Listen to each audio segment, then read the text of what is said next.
요한복음 19장. 그래서 빌라도는 예수를 데려다가 채찍질하게 했다. 병사들이 가시나무로 왕관을 엮어 예수의 머리에 씌우고 자주색 옷을 입혔다. 그런 다음에 그분께 다가가 유대인의 왕 만세하고 외쳤다. 그리고 예수께 인사하며 그분의 뺨을 때렸다. 빌라도가 다시 밖으로 나가서 유대인들에게 말했다. 내가 저 사람을 여러분 앞에 데려오겠소. 그러나 알아주기 바라오. 나는 그에게서 아무 죄도 찾지 못하겠소.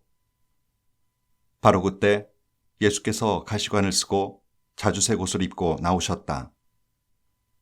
빌라도가 말했다. 보시오, 이 사람이요. 대제사장과 경비병들이 예수를 보고 미친 듯이 소리쳤다. 십자가에 못 박으시오. 십자가에 못 박으시오. 빌라도가 그들에게 말했다. 여러분이 그를 데려가시오. 여러분이 그를 십자가에 못 박으시오. 나는 그에게서 아무 잘못도 찾지 못하겠소. 유대인들이 대답했다. 우리에게는 율법이 있습니다. 그 율법에 따르면 그는 죽어 마땅합니다. 자기가 하나님의 아들이라고 했기 때문입니다. 빌라도는 이 말을 듣고 더욱 두려웠다. 그는 다시 관저로 들어가 예수께 말했다. 네가 어디서 왔느냐? 예수께서 아무 대답도 하지 않으셨다. 빌라도가 말했다. 말하지 않을 작정이냐? 나는 너를 풀어줄 권한도 있고 십자가에 못 박을 권한도 있다는 것을 모르느냐? 예수께서 말씀하셨다. 하늘이 너에게 주신 권한 말고는 너는 나에 대해 조금도 권한이 없다. 그래서 나를 너에게 넘겨준 자의 잘못이 훨씬 큰 것이다. 빌라도는 이 말을 듣고서 예수를 사면하려고 최선을 다했다. 그러나 유대인들의 외치는 소리에 그의 말은 묻혀버리고 말았다. 이 사람을 놓아주면 총독님은 황제의 친구가 아닙니다. 누구든지 자기가 왕이라고 주장하는 사람은 황제에게 대항하는 것이나 마찬가지입니다. 빌라도는 이 말을 듣고서 예수를 데리고 나갔다. 그는 포장된 뜰이라는 곳에 재판석에 앉았다. 그날은 유월절 예비일이었고 시간은 낮 12시였다. 빌라도가 유대인들에게 말했다. 여기 여러분의 왕이 있소. 그들이 다시 외쳤다. 그를 죽이시오. 죽이시오. 그를 십자가에 못 박으시오. 빌라도가 말했다. 여러분의 왕을 십자가에 못 박으란 말이오? 대제사장들이 대답했다. 우리에게 왕은 황제뿐이오. 빌라도는 잠자코 그들의 요구를 들어주었다. 그는 예수를 십자가에 못 박도록 넘겨주었다. 그들이 예수를 끌고 갔다. 예수께서 십자가를 지시고 해골 언덕이라는 곳으로 가셨다. 거기서 그들은 예수를 십자가에 못 박고 다른 두 사람도 예수를 가운데 두고 양옆에 못 박았다. 빌라도가 팻말을 써서 십자가에 달게 했다. 팻말에는 이렇게 쓰여 있었다. 나사렛 사람 예수, 유대인의 왕. 예수께서 십자가에 못 박히신 곳은 도성에서 아주 가까운 곳이었기 때문에 많은 유대인들이 그 팻말을 읽었다. 팻말은 히브리 말과 라틴 말, 그리스 말로 쓰여 있었다. 유대 대제사장들이 이 일을 제기하며 빌라도에게 말했다.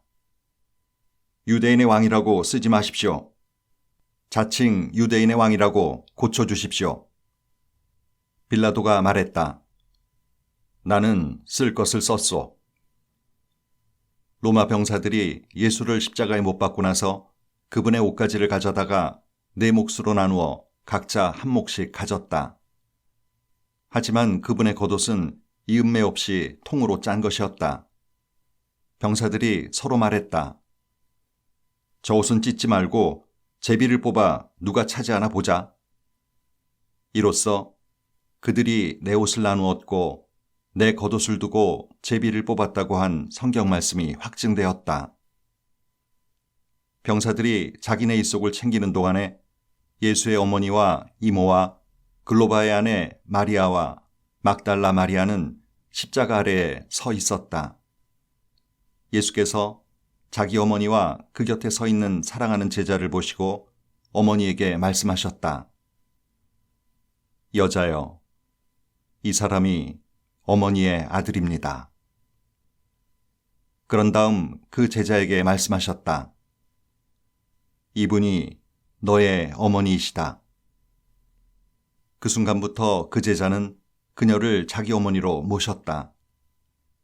예수께서 모든 일이 다 이루어지신 것을 아시고 성경 말씀을 이루시려고 내가 목마르다 하고 말씀하셨다. 그 곁에 신포도주가 담긴 병이 있었다. 어떤 사람이 손뭉치를 신포도주에 적셔서 창끝에 달아 올려 그분의 입에 갖다 대었다. 예수께서 신포도주를 드시고 말씀하셨다. 됐다. 다 이루었다. 예수께서 고개를 숙이고 숨을 거두셨다. 그날은 안식일을 준비하는 날이었다. 안식일에는 시체를 십자가에 둘 수 없었기 때문에 유대인들은 십자가에 달린 자들의 다리를 꺾어 빨리 죽게 해서 시체를 내리게 해달라고 빌라도에게 청원했다. 그래서 병사들이 가서 예수와 함께 십자가에 못 박힌 첫째 사람의 다리를 꺾고 또 다른 사람의 다리도 꺾었다.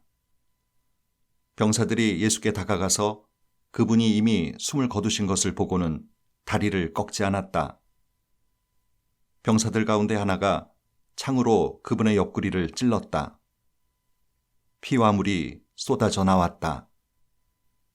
이 일은 직접 목격한 사람이 정확히 전한 것이다. 그가 직접 보고 진실을 말한 이유는 여러분도 믿게 하려는 것이다. 이 일들로 인해 그의 뼈가 하나도 꺾이지 않았다고 한 성경 말씀과 그들은 자기들이 찌른 일을 볼 것이다라고 한 성경 말씀이 확증되었다. 이 모든 일이 있고 나서 아리마대 사람 요셉이 예수의 시신을 거두게 해달라고 빌라도에게 청했다.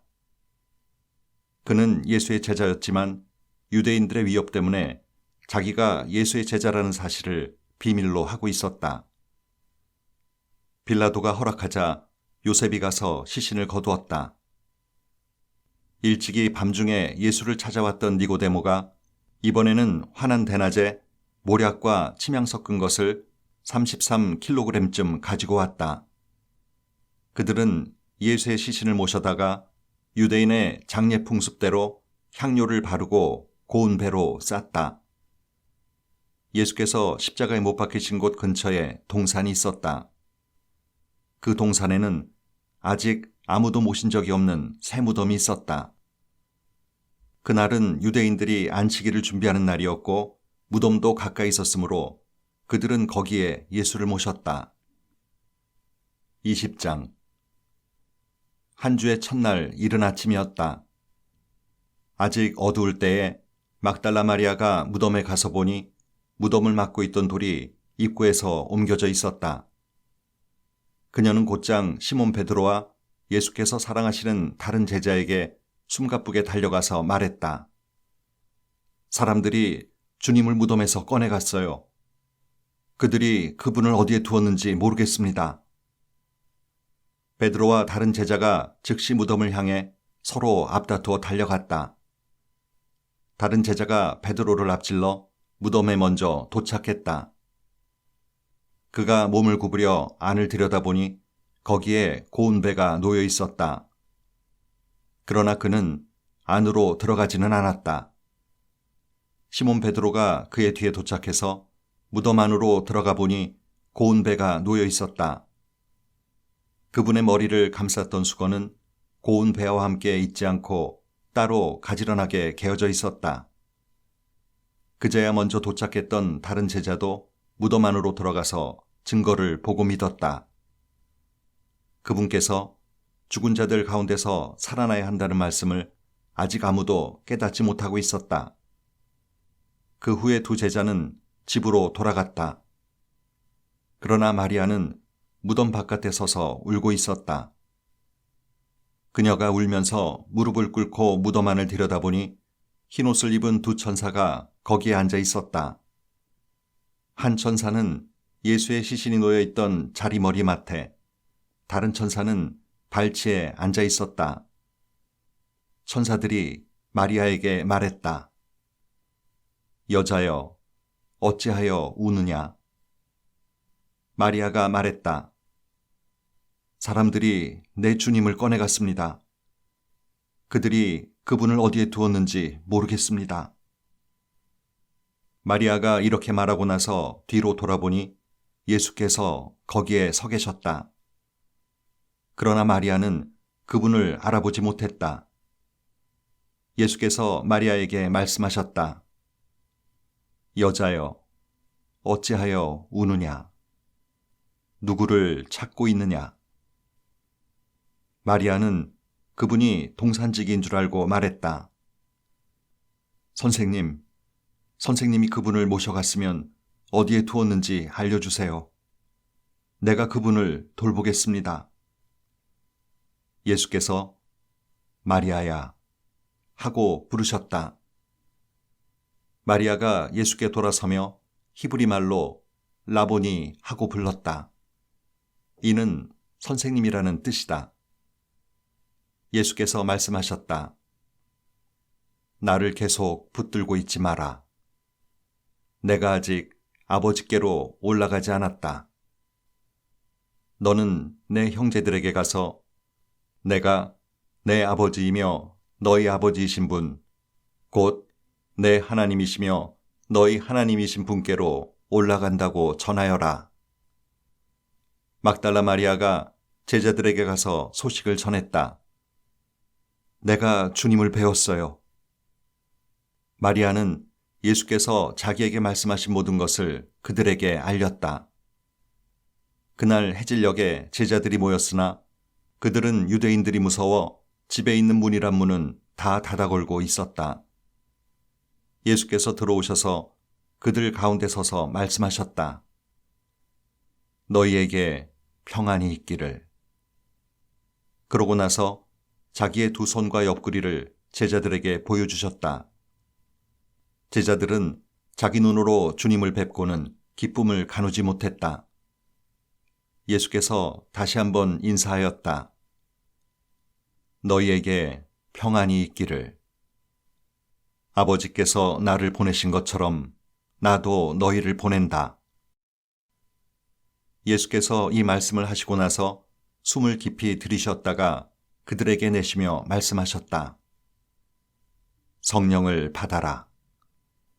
너희가 다른 사람의 죄를 용서하면 그 죄가 영원히 사라질 것이다. 너희가 죄를 용서하지 않으면 그 죄를 가지고 무엇을 하려느냐? 그러나 12제자 가운데 한 사람으로 간혹 쌍둥이라고 불리는 도마는 예수께서 오셨을 때 그 자리에 없었다. 다른 제자들이 그에게 말했다. 우리가 주님을 보았소. 그러나 도마는 이렇게 말했다. 내가 그분 손에 난 못자국을 보고 그 못자국에 내 손가락을 넣어보고 그분의 옆구리에 내 손을 넣어보지 않고는 그 말을 믿지 않겠소. 여드레 후에 제자들이 다시 방에 모여 있었다. 이번에는 도마도 함께 있었다. 예수께서 잠긴 문들을 지나 들어오셔서 그들 가운데 서서 말씀하셨다. 너희에게 평안이 있기를. 그런 다음 예수께서 도마에게 주목하며 말씀하셨다. 너의 손가락을 내 손에 대어보아라. 너의 손을 내 옆구리에 넣어보아라.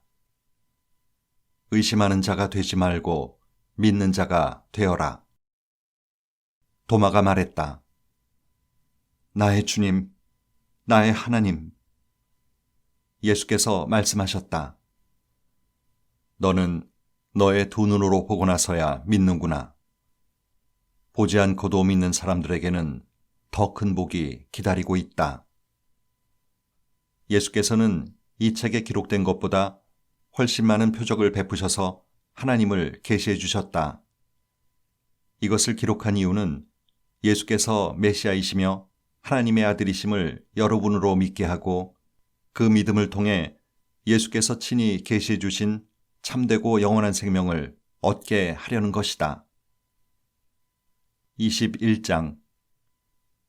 그 후에 예수께서 제자들에게 다시 나타나셨는데 이번에는 디베랴 바다, 즉 갈릴리 호수에서였다. 예수께서 나타나신 경위는 이렇다. 시몬 베드로, 쌍둥이라고도 하는 도마, 갈릴리 가나 출신의 나다나엘, 세베대의 두 아들, 그리고 다른 두 제자가 함께 있었다. 시몬 베드로가 말했다. 나는 고기 잡으러 가야겠다. 나머지 사람들도 우리도 함께 가겠다고 대답했다. 그들은 나가서 배를 탔다. 그날 밤 그들은 아무것도 잡지 못했다. 해가 뜰 무렵 예수께서 바닷가에 서 계셨으나 그들은 그분을 알아보지 못했다. 예수께서 그들에게 말씀하셨다. 좋은 아침이구나. 아침거리로 뭘 좀 잡았느냐? 그들이 대답했다. 못 잡았습니다. 예수께서 말씀하셨다. 그물을 배 오른쪽에 던지고 어떻게 되는지 보아라. 그들은 그 말씀대로 했다. 순식간에 수많은 고기가 그물에 걸려들었다.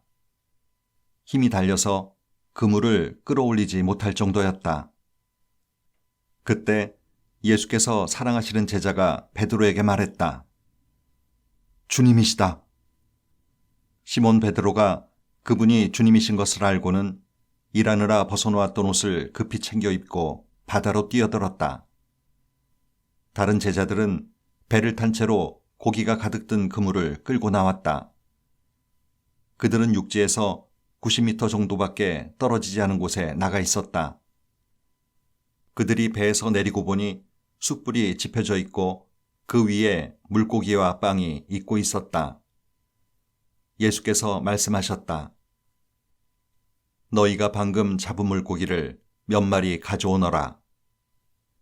시몬 베드로가 다른 제자들과 힘을 합쳐 그물을 바닷가로 끌고 올렸는데 큰 물고기가 153마리나 되었다. 그렇게 많은 물고기가 들었는데도 그물이 찢어지지 않았다. 예수께서 말씀하셨다. 아침 식사가 준비됐다. 제자들 가운데 당신은 누구십니까? 하고 감히 묻는 사람이 없었다. 그들은 그분이 주님이신 것을 알고 있었다. 예수께서 빵을 들어 그들에게 주시고 물고기도 그들에게 주셨다. 예수께서 죽은 자들 가운데서 살아나신 뒤에 제자들에게 살아있는 모습을 보이신 것은 이번이 세 번째였다. 아침 식사 후에 예수께서 시몬 베드로에게 말씀하셨다. 요한의 아들 시몬아, 네가 이 사람들보다 나를 더 사랑하느냐? 예, 주님. 제가 주님을 사랑하는 줄을 주님이 아십니다. 예수께서 말씀하셨다. 내 어린 양들을 먹여라. 그런 다음 예수께서 두 번째로 물으셨다.